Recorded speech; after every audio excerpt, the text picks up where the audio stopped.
চিংড়ি মাছ এনেছি বাজার থেকে। কি রান্না করবো দেখো আজকে। ও চিংড়ি মাছ এনেছো, ঠিক আছে চলো দেখি কি রান্না হয়। এই যে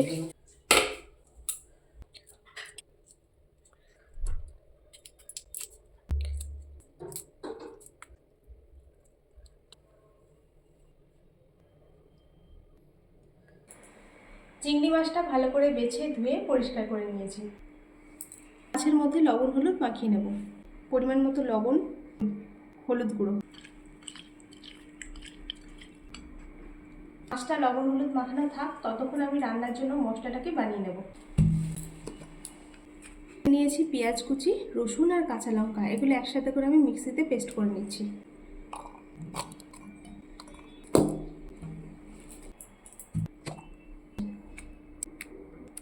এরপর একটা মশলা শিলে বেটে নেব। কয়েকটা নিয়েছি কাজু বাদাম। পেঁয়াজ আর রসুনটাও শিলে বেটে নিলে হতো, কিন্তু আমার এমনিতেই ঠান্ডা লেগেছে, আবার শিলে পেঁয়াজ বাটতে গেলে চোখ দিয়ে জল বেরিয়ে যাবে, তাই আমি মিক্সিতেই বেটে নিলাম। আর এই মশলাগুলো একটু একটু মশলা তো মিক্সিতে ভালো বাটা হবে না, তাই শিলে বেটে নিচ্ছি। এক চামচে একটু কম দিয়ে দিলাম কালো সর্ষে। এখানে রয়েছে কিছুটা শুকনো নারকেলের গুঁড়ো বা ডেসিকেটেড কোকোনাট। আমি বাড়ি যাওয়ার আগে যে নারকেলের দুধ বের করে সেটা দিয়ে একটু চিংড়ি মাছ রান্না করেছিলাম, আর নারকেল কোড়াটা শুকনো কড়ায় নেড়ে রেখে দিয়েছিলাম। বলেছিলাম কিছু একটা বানিয়ে নেবো, মিষ্টি বা পিঠে। তো এটা দিয়ে আমি চিংড়ি মাছ রান্না করছি কদিন ধরে, বেশ ভালো লাগছে। তো এই শুকনো নারকেলের গুঁড়োটা দিয়ে আমি যে চিংড়ি মাছটা রান্না করব, নারকেলের দুধ ছাড়াও কিন্তু এইভাবে এই চিংড়ি মাছটা খেতে ভীষণ ভালো লাগে। তো ভাবলাম যে আপনাদের সাথে রেসিপিটি একটু শেয়ার করি। কদিন ধরে মিঠির জন্য বানাচ্ছি, সবার বাড়ির সবার খুব ভালো লাগছে, তো ভাবলাম যে আজকে একটু বেশি করেই রান্না করব। আপনারা চাইলে ফ্রেশ নারকেল করে নিতে পারেন, তবে আমার কাছে এটা রয়েছে, আমি এটা দিয়ে তো কদিন রান্না করছি, তাই এটা দিয়ে আপনাদের সাথে রান্নাটা শেয়ার করছি। শুকনো নারকেলের গুঁড়োটা নিয়ে নিচ্ছি, 1 চামচ, 2 চামচ নিয়ে নিলাম। একটু লবণ দিয়ে দিচ্ছি।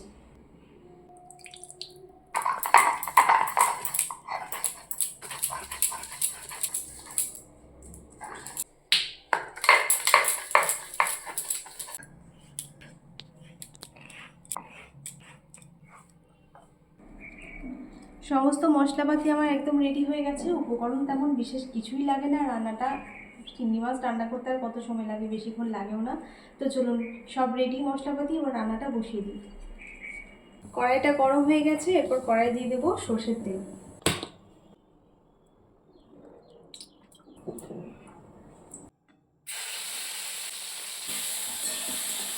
বেশিক্ষণ ভাজবো না, কয়েক সেকেন্ড ভেজে তুলে নেব। এর থেকে আর ভাজবো না, এবার তুলে নিচ্ছি। এরপর ওই মাছ ভাজা তেলের মধ্যে দিয়ে দেবো পেঁয়াজ, রসুন আর কাঁচা লঙ্কা বাটাটা।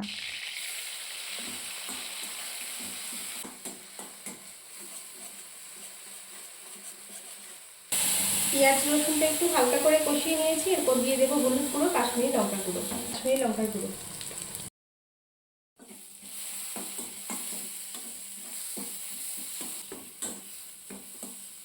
এরপর দিয়ে দিচ্ছি কাজু, নারকেল আর সর্ষে বাটাটা। অল্প একটু জল দিয়ে দিলাম। এখন কম আছে, সমস্ত মশলা একটু ভালো করে কষিয়ে নেবো, তবে গ্যাসের ফ্লেমটা কিন্তু একদম কম রেখেছি, নাহলে মশলাগুলো পুড়ে যাবে।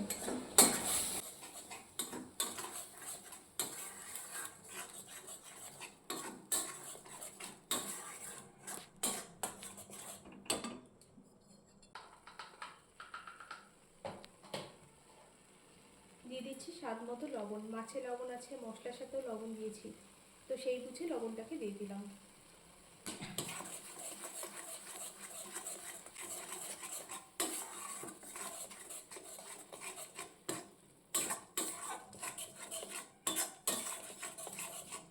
মশলা থেকে কিন্তু তেল ছাড়া শুরু করে দিয়েছে, আমি আরও একটু সময় নিয়ে মশলাটাকে কষিয়ে নেব।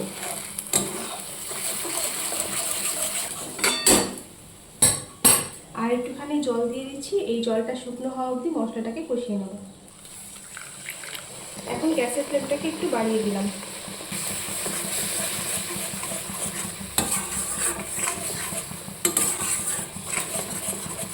মশলাটা সুন্দরভাবে কষানো হয়ে গেছে, মশলা থেকে তেল ছেড়ে দিয়েছে, এখন দিয়ে দেবো পরিমাণ মতো জল।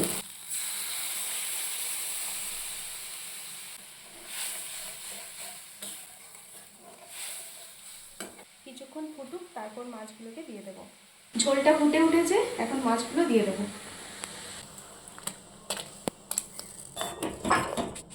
মাছগুলো দিয়ে এখন 4 থেকে 5 মিনিট মতো মিডিয়াম ফ্লেমে রান্না করে নেব।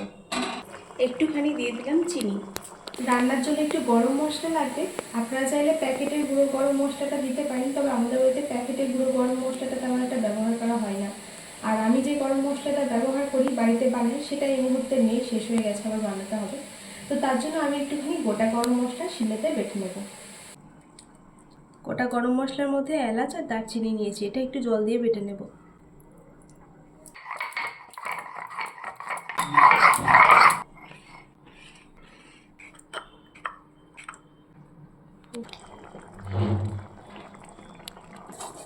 মাছটা দিয়ে আমি 5 মিনিট মতো ফুটিয়ে নিয়েছি।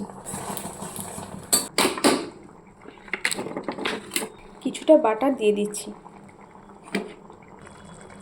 গরম মশলা বাটা। সব শেষে নামানোর আগে বাটার আর গরম মশলা বাটাটা দিয়ে নাড়াচাড়া করে নামিয়ে নেব। তবে আপনারা চাইলে বাটারের পরিবর্তে ঘিও দিতে পারেন।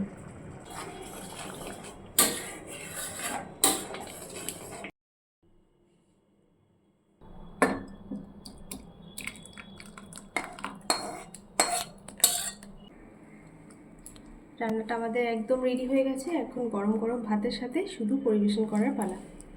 খেতে কিন্তু দারুণ হয়। রেসিপিটা ভালো লাগলে একবার বাড়িতে বানিয়ে দেখবেন, আশা করছি আপনাদেরও ভালো লাগবে। চল প্রথমে দেখতে দিই।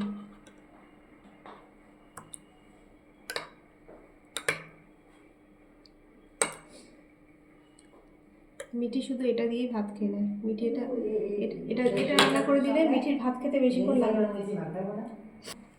খেয়ে বলো মাছটা কেমন হয়েছে। শুধুই খাই নাকি? খাও, কষ্ট করে ভিডিও তুলে দিয়েছ।